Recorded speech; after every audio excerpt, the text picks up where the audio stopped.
자, 안녕하십니까. 이슈맨의 주식 뉴스 광장 주말 특집 두 번째 방송입니다.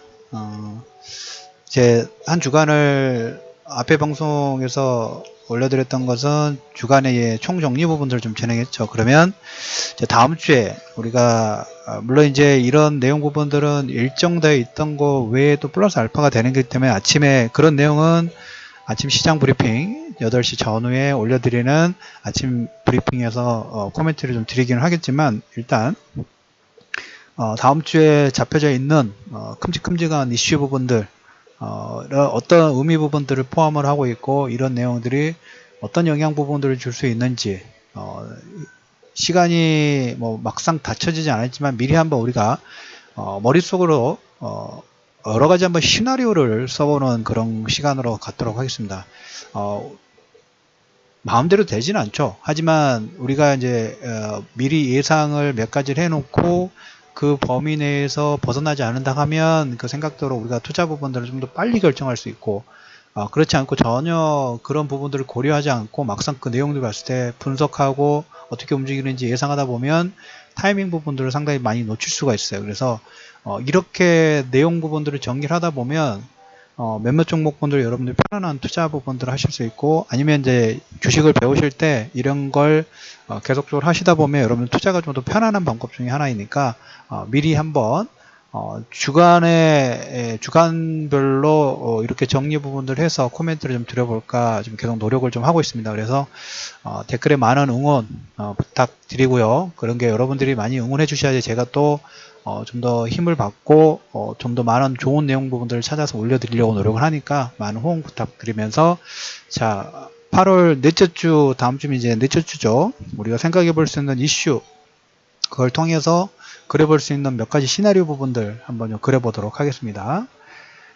자, 뭐 다음 주죠. 다음 주에 내일, 모레, 그 다음에 월요일, 화요일, 수요일, 금요일, 목금의 가장 중요한 부분, 일단 뭐 지정학적 리스크 부분들 의미는 많이 없어졌습니다만은 일단 그래도 뭡니까, 삼성전자하고 다 연관성 부분, 삼성전자하고 비슷한 다 투자 심리인 것 같아요. 삼성전자 실적 발표 나오기 전에 막 기대감들이 막 계속적으로 커졌잖아요. 근데 막상 실적 발표 나오니까 예상치를 크게 상회하지 않으니까 그걸로 어떻게 보면 정점을 찍었죠. 을지훈련도, 그 다음에 미군과 북한과의 리스크 관련된 부분도 저는 이런 거 좀 비슷한 것 같아요. 계속 뭐 을지훈련을 여러분한테 얘기를 좀 드렸지만 강도 자체는 그 삼성전자 실적 발표처럼 똑같은 거예요. 막상 이제 지나가 보면 별 볼 일이 없어요. 근데 그 순간에는 여러 가지 변동성 부분이 나올까 혹시나 또 모르니까, 혹시나 또 미사일이 또 날아가면 어때? 한번 김정은이 트럼프 닮아가지고 나도 모르겠어 하면 한번 미사일 발사 눌러버리면 어떻게 하는 불안 심리 부분들이 있잖아요.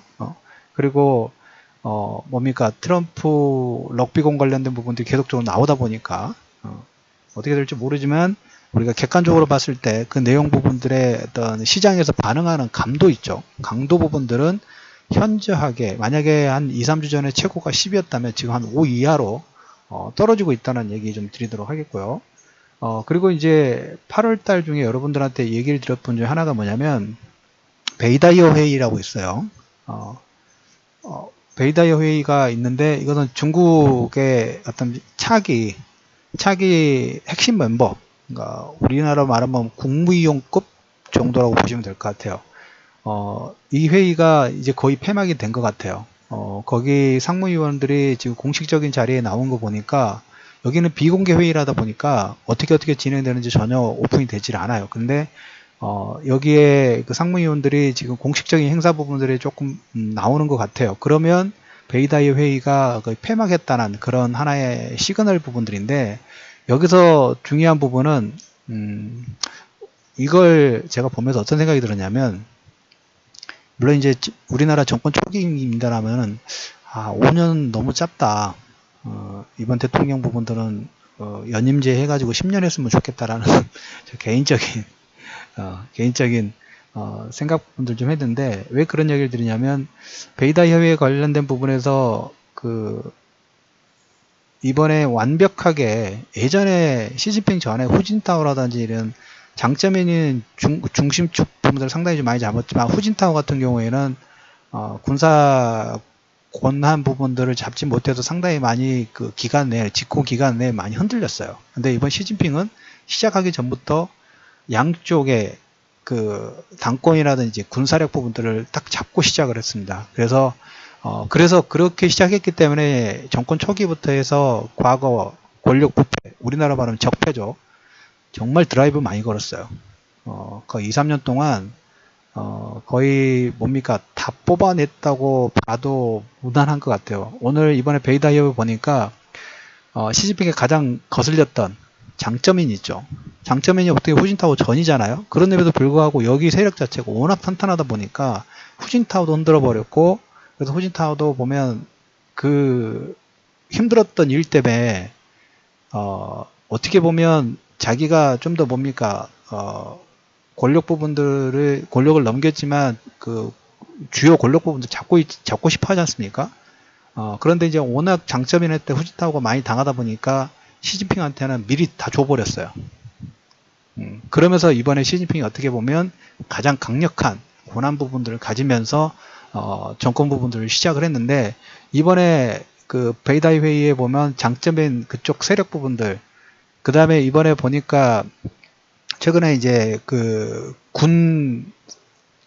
뭡니까? 군단 어떤 정렬 부분들 들어갈 때 군복 입고 나왔더라고요. 그래서 대대적으로 군단장 인사 그 부분들까지 하면서 보여주는 거죠. 군사력 부분들, 그리고 군단장들도 다 바꿔버렸어요. 이렇게 해야 돼. 이렇게 하면서 하고 장점인이 가지고 있던 부패 세력 부분들 다 뽑아내고, 그 다음에 이제 자기가 원하는 중심 멤버들, 이게 뭐 나중에 부패가 될 수는 있겠죠. 근데 일단 뭡니까 향후에 10년의 정권인데 10년을 지금 15년으로 올릴 수 있는 그런 가능성이 밑바탕을 깔아놨다는 말씀을 드렸죠. 왕치산 때문에. 그러면 지금부터 또 10년이 될 수 있어요. 그러면 이제 향후에 물론 이걸로 인해서 나중에 불편 부분도 생길 수는 있겠죠. 어떻게 만약에 지금 뭐 필리핀이라든지 인도 쪽 국경 가지고 지금 싸우고 있고, 그 다음에 이제 북한 관련된 부분도 있지만, 제가 관심을 좀 크게 두는 부분들은 서부 대개척, 1대1로라는 이런 부분들을 어떻게 강력하게 진행을 할까. 근데 이제 뭡니까 주변 정리 부분들이 이제 거의 마무리돼 가고 있는 모습이죠. 마무리돼 가고 있어요. 그래서 하반기에는 이제까지 2, 4분기에 중국에서 가장 중심을 좀 뒀던 것은 이제 디레버리징, 부채 관련된 부분의 단속 부분들 좀 진행했고, 그 다음에 외화 관련된 단속 부분들을 진행했고, 채권통을 통해 가지고 채권통이라는 부분들을 통해 가지고 중국 채권에 대한 수요 부분들이 외국 자본이 얼마든지 왔다 갔다 할 수 있도록 통로를 살짝 열어줬어요. 그럼 향후에 이제 금융개방 관련된 부분들은 조금씩 더 열어주다 보면 나중에 이러한 자금이 1대1로에 투자될 수 있는 그런 발판 부분들을 서서히 마련을 하고 있다는 그런 의미로 보셔야 돼요. 근데 이제 주변에서 흔들 요건 부분들을 베이다이오 회의를 통해 가지고 정리할 것 상당 부분이 정리하고, 그것도 아주 강력한 1인 체제 부분들을 확립을 좀 했어요. 그래서 우리가 이제 앞으로 왜 중국에 관심을 갖는지는 여러분 다 아시죠? 우리나라의 수출 비중이 가장 많은 나라가 중국이에요. 최근에 여기에 연관성 부분들을 가지고 있는 게 철강석 관련된 부분들, 그 다음에 중국에서 경기 성장률 관련된 부분 부각됐을 때 원자재 가격들이 그대로 치고 올라가죠. 우리나라 종목군들도 마찬가지, 우리나라 섹터별 업종군이 여기에 상당히 민감해요. 그러면 향후에 뭘 봐야 될까요? 중국 정부가 뭐 한다고 하면 거기에 반기 들면 안 돼요. 예를 들자면 왜? 그만큼 군사력이라든지 장점인도 다 제거할 정도로 강력한 권한 부분 가지면서 1인 체제 부분들을 확립했다고 하면, 여기에서 향후에 우리 정권에서는 어떤 부분들을 하겠다라고 결정되면 거기에 반발할 주변 세력 부분들이 거의 없다고 보시면 돼요. 그러면 그 핵심 키워드 부분들이 가지고 있는 뭐 업종이라든지 뭐 환경정책이라든지 이런 부분들 되면 웬만하면 거기에 반기를 들면 안 되고, 거기에 맞는 순응하는 섹터라든지 업종군 종목군 부분들의 매매가 기본이 되는 거예요. 이해되셨죠? 그래서 베이다이 회의를 제가 후진타고 어쩌고 시진핑이 어쩌고 그 다음에 장점이 이거를 통해 가지고 보는 부분들은 강력한 시진핑의 1인 체제 부분들을 확립했다는, 그래도 8월 달에 계속적으로 중간중간 코멘트를 좀 드렸죠. 그래서 이 내용 부분들은 여러분들이 코멘트를 알고 계시라는 얘기를 좀 드리도록 하겠습니다. 그래서 언제 마무리되나 했더니 이번 주 주간에 그리고 상무위원회 공식적인 행사 부분들이 좀 진행이 되면서 거의 좀 마무리가 좀 됐다라는 코멘트가 나와서 이 부분들은 이제 향후에 이제 중국 정책 관련된 부분들이 나왔을 때 상당히 예의주시하실 필요가 있다라는 얘기를 좀 드리도록 하겠습니다. 그래서 8월 달에 체크 포인트 중에 하나가 이거였는데 이런 부분들이 좀 진행이 좀 됐고, 그 다음에 이제 납타는 얘기를 드렸고, 한미 FTA 관련된 부분도 좀 나중에 보시고, 이번 주에 가장 중요 포인트 부분들에 이제 보시면 일단 이재용 씨 선고 있죠. 이재용 씨하고 이제 기아차하고 이번 주하고 다음 주 8월 하순에 이재용 씨 선고하고 그 다음에 기아차 선고 관련된 부분들은 이건 조금 종목군별로 이렇게 많이 갈릴 것 같아요. 이재용 씨 선거 부분들 특히 시장에서 그냥 그 뭡니까 루머이기는 합니다만은 여기는 또 뭐하고 연관성 부분들을 가지고 있냐면 제가 삼성물산이라든지 예전에 제일모직이라든지 그 다음에 이제는 정말 전설이 돼버렸어요. 전설이. 그 삼성물산 전에 이재용이 어떻게 자산 증식 부분들 해가지고 많이 시장에서 이제 많이 이슈화 돼가지고 방송에도 많이 나왔던 걸 봤는데 한 6년 전부터 제가 이걸 계속 체크를 했던 부분 중에 하나예요. 그래서 물론 정권 부분들 아니 정권이란다. 주도권 부분들을 잡아놓고 삼성전자 실적의 퍼포먼스 부분들이 상당히 좋은 건데, 자 여기서 이제 선거 부분들을 통해 가지고 뭐 결정 부분들까지 언제 명확하게 될지는 모르겠지만 일단 이재용 씨가 당분간 경영권 부분들에 제약을 받을지 아닐지 그건 잘 모르겠습니다. 우리가 판단할 수 있는 사항이 아니까. 근데 만약에 경영권 제약 부분들을 받는다 했을 때 여러분들이 관심권보다 체크할 부분들은 호텔신라라는 종목군이 밑에서 바닥권에서 올라오는 걸 여러분들이 체크하고 계셔야 돼요. 호텔신라라는 종목군이 이부진 씨, 물론 이부진 씨 지분은 별로 없어요.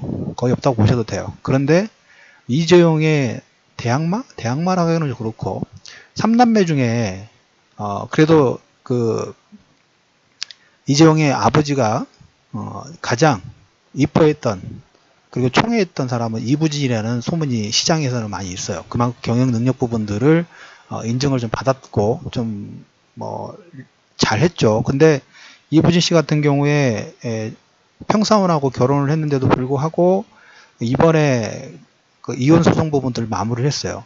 이것도 하나의 포석이 되지 않을까 하는 생각 부분들이 좀 들어요. 그래서 이부진 씨하고 이재용 씨의 경영권 싸움 부분들은 되기는 힘들어요. 하지만 여기에 이부진 씨가 홍라희 씨, 이재용 어머니죠.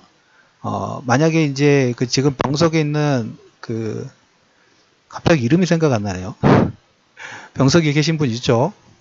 이병철 씨만 갑자기 생각이 나고 있어요. 제가 이병철 씨 아들. 아무튼 이 사람의 어떤 그 존재 여부 부분들이 상속을 누가 받냐면 일단 부인하게 상속이 가죠. 그럴 경우에 이제 삼성전자 지분을 쥐을 수 있어요. 그럴 경우에는 이재용 씨하고 어떤 이 대결 구도 부분들이 생길 수 있는데 홍라희 씨 집안 부분들은 여러분들이 더불어서 얘기를 드리면 여기서 조금 더 확대해 봅시다. 제가 이제 이런 부분들을 좋아하다 보니까 여러분들이 그래서 많은 그 뭡니까 댓글하고 호응 부분들 많이 부탁드립니다. 이런 것은 어디 가서 들으실 수 있는 내용 부분들 아니에요. 어디서 뭘 보셔야 되냐면 이부진 씨가 부각되는 게 중요한 게 아니라 이부진 씨는 워낙 경영 능력 부분들에서 어느 정도 시장에서 검증 부분들이 됐는데 여기서 나타나는 것은 이제 홍라희 씨가 백그라운드가 될 수 있는 가능성 부분이 가능성입니다. 시장에서 뭐 화제가 되고 있는 내용이니까. 그러면 홍라희 씨의 또 백그라운드 부분들에 누가 있냐면 홍석현 씨 있어요. 요즘에 그 방송 중에 가장 핫한 방송이 누굽니까? 작년 촛불 관련해서 이미지를 쫙 올렸던 게 홍석현이죠. JTBC. 그리고 미국 특사를 갔던 홍석현. 그리고 예전에 노무현 시절에 노무현 대통령, 김대중 정권인가요? 노무현 대통령 때인가요? 그때는 기억이 잘 안 나네. 반기문 유엔 사무총장이 원래는 어부지리로 유엔 사무총장이 된 건 아시죠? 홍석현 지금 중앙일보 회장인가요? 그쪽에서 준비를 하고 있었는데 엑스파일이 터지면서 그걸로 인해서 손을 놨고 그 틈새에 반기문 그때 외교부 쪽 있던 사람이 어떤 라인 잡아가지고 유엔 사무총장 라인을 탄 거예요. 그래서 어떻게 보면 이게 그 홍씨 집안과 홍씨 홍석현, 홍라희, 그 다음에 이부진과 이재용 이런 대결 구도 부분에 어떤 키워드 부분이 이번에 그 선거 부분하고 연관성 부분들을 가지고 있을 수 있어요. 물론 이게 이제 편만화 되기는 부분은 상당히 좀 어렵고 여기에 또 별 문제 부분이 상당히 많아. 왜? 향후에 이제 그 지주회사 부분들을 어떻게 바꿀 것인지. 그래서 최근에 이제 발의된 게 삼성생명이 가지고 있는 삼성전자의 지분을 어떻게 매각할지 좀 법안을 통해 가지고 좀 열어주려고 하는 그런 부분들이 있는데 공정위에서는 아직 그 대기업들은 건드리지 않고 주변부터 대기업들의 어떤 지분 관련된 부분들 하려면 법적인 개편 부분들이 돼야 되기 때문에 이건 순차적으로 아마 진행할 겁니다. 그래서 이재용의 선거 부분들 하나 보더라도 여러분 이렇게 여러 가지 하나의 포인트를 보는 게 아니라 다각도로 포인트 부분 보는 게 여기서 나오겠죠. 그래서 이재용 선거 부분들하고 삼성전자 관련된 부분에서는 갤럭시 노트 차기 모델 관련돼서 지금 몇몇 종목군들이 이미 움직이고 있어요. 차기 모델 뭐 듀얼 카메라 관련된 부분 기본이고 자동차의 미러리스는 이제 내년부터 미러리스가 됩니다. 그럼 여러분 이제 옆에 라이트 그 뭡니까 오른쪽에 양쪽 백밀러 있죠. 그게 없어져야 다. 이제 그 카메라로 다 봅니다. 카메라 부분도 법적인 개편 부분들이 진행되고 여기에 이제 PCB 기판 부분들의 기술 업그레이드 부분들이 좀 진행되고 있고 OLED 관련된 부분도 계속적으로 마찬가지고 자 그래서 삼성 관련된 부분 하나 가지고도 지금 여러 가지 내용 부분들이 좀 나오고 있죠. 그래서 이거는 여러분들 참고해 두시기 바랍니다. 그래서 다음 주에 갤럭시 노트의 공개 관련된 부분들이 코멘트가 나와 있는데 이 부분은 일단 체크해 두시고 그 다음에 마지막으로 지금 한 두 가지만 얘기를 했는데 지금 17분 정도 이게 짧게 얘기한 거예요. 지금 여러분 여기에 또 부가적으로 내용들이 많은데 하나만 더 얘기를 드리면 다음 주에는 뭐 계속적으로 말씀드렸던 것처럼 잭슨홀 미팅이 있습니다. 금리가 결정이 될지 지금 원래는 제가 지금 생각하는 부분들은 물론 지난주까지만 하더라도 22 통화정책 회의 지난주에 나왔죠. 22 통화정책 회의록 그 다음에 FMC 회의록 이런 부분들을 통해 가지고 원래는 22쪽에서 이번에 잭슨홀 미팅에서 관련 코멘트 테이퍼링 관련된 부분들을 얘기하지 않을까 라는 생각 부분들을 좀 가졌는데 이건 조금 줄어들고 FOMC 금리 인상 관련된 부분들 그러니까 금리 인상을 어떻게 하고 그 다음에 자산 축소 관련된 부분들을 어떻게 진행할지 옐런 연준 의장의 코멘트가 시장에서 더 화제가 되지 않을까 하는 시장의 컨센서스 부분도 조금씩 나오고 있는 것 같아요. 근데 두 가지 다 저는 다 계속적으로 관심권에 좀 둘 겁니다. 하반기에는 이게 유동성 부분하고 상당히 연관성 부분들을 좀 가지고 있기 때문에 그래서 달러하고 환율, 달러 인덱스하고 그 다음에 유로화, 그 다음에 이제 이런 강도 부분이 급격하게 진행되지는 않겠지만 다음 주 24일부터 27일까지 잭슨홀 미팅 관련된 부분들이 진행됩니다. 상당히 중요한 부분이에요. 뭐 그 회의에서 어떤 내용이 나올지는 모르겠지만 환율의 방향성 부분들, 금리 인상의 속도라든지 여러 가지 이 중앙은행장들의 코멘트이기 때문에 그것은 향후의 정책 기조 부분하고 상당히 연관성 부분들을 좀 가지고 있죠. 그래서 다음 달 FMC라든지 20 통화정책 회의 전에 글로벌 전체적으로 다 이쪽 중앙은행장들이 모여가지고 하는 코멘트, 컨퍼런스 콜 부분들이기 때문에 향후 한 1년 동안에 각 그 가이드라인이 될 수 있는 가능성 부분들이 있습니다. 그래서 그 부분은 다음 주 24일부터 27일까지 진행된다. 그래서 이 전까지는 환율의 변동성 부분들이 그렇게 급격하게 나오지 않고 눈치만 슬슬 보겠죠. 우리나라 환율 같은 경우도 보면 최근에 1100원대에서 지금 1150원대 근접하고 있죠. 1145원대까지 움직이고 있으니까. 그래서 우리나라가 지정학적 리스크 부분들을 벗어나가지고 다시 원화 강세 쪽으로 가는지 아니면 원화가 1150원대 가느냐 이거에 따라서는 방향 부분들을 결정하는 것은 물론 우리나라의 문제도 있지만 유로화라든지 달러의 방향성과도 상당히 연관성 부분들을 좀 가지고 있다라는 코멘트 드리고요. 마지막으로 다음 주 금요일 정도에 한중일 환경장관 회의가 있답니다. 아까 말씀드렸던 것처럼 중국에서 지금 환경정책 관련된 부분 상당히 좀 드라이브를 좀 많이 걸고 있어요. 그래서 최근에 화학 종목군들의 반등, 그 다음에 철강 관련된 종목군들의 반등 부분도 다 이런 부분하고 연관성 부분들을 좀 가지고 있습니다. 그래서 계속적인 체크 부분들을 하실 필요가 있다라는 얘기를 드리면서 8월 미리 체크해보는 8월에 있을 넷째 주 이슈 현재 시점 부분에서 제가 보는 몇 가지 이슈에 대한 총정리 부분들을 진행해 드리도록 하겠고요. 해드렸고 여기에 추가적으로 진행되는 사항이라든지 체크할 부분들이 있으면 아침에 8시 전후에 올려드리는 아침 브리핑 그리고 장 전후에 끝나고 올려드리는 마감 브리핑을 통해 가지고 추가적인 코멘트 부분들을 올려드리도록 하겠습니다. 자, 오늘 한 주 마무리 잘 하시고요. 월요일 아침 브리핑에서 뵙도록 하겠습니다.